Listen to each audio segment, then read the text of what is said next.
Cube short trick. ఓకేనా? First వచ్చేసి 15 cube. ఈ 15 క్యూబ్ని, ఈ 14 క్యూబ్ని మనం ఎలా సాల్వ్ చేయాలి అంటే, ఏ విధానంలో అయితే నేను నేర్చుకున్నానో అదే విధానాన్ని నేను మీకు ఈరోజు ఎక్స్ప్లెయిన్ చేస్తాను. నేను ఒక ఫార్ములా ద్వారా దీన్ని సాల్వ్ చేయడం నేర్చుకున్నాను. నార్మల్ ప్రాసెస్ కాదు, వేదిక్ ట్రిక్ కాదు.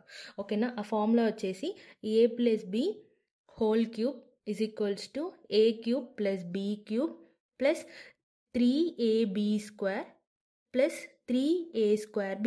ఈ ఫార్ములా యూజ్ చేసి నేను 15 క్యూబ్, 14 క్యూబ్ అన్ని క్యూబ్స్ నేర్చుకున్నాను. ఏ క్యూబ్ అయినా, 27 క్యూబ్ అయినా, 37 క్యూబ్ అయినా, ఎనీథింగ్. ఫస్ట్ ఇక్కడ మనకు a+b హోల్ క్యూబ్ దీన్ని ఎలా డివైడ్ చేయాలంటే, ఇక్కడ 15 ఉంది కదా, 10 + 5 ఇలా డివైడ్ చేసుకోవాలి. First 10 + 5 whole cube is equals to a అనేది 10 అవుతుంది, b అనేది 5 అవుతుంది.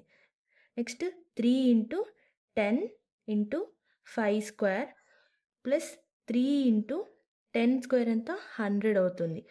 100 × 5 వీటిని యాడ్ చేయాలి. 10 క్యూబ్ అనేది ఎంత అవుతుంది, 1000 అవుతుంది. 5 క్యూబ్ అనేది 125 అవుతుంది. దీన్ని మీరు చేయాలి. సింప్లిఫై చేస్తే 750 వస్తుంది. ప్లస్ ఇది 1500 వస్తుంది. ఇవన్నిటిని యాడ్ చేయాలి. యాడ్ చేస్తే 3375 వచ్చింది ఆన్సర్.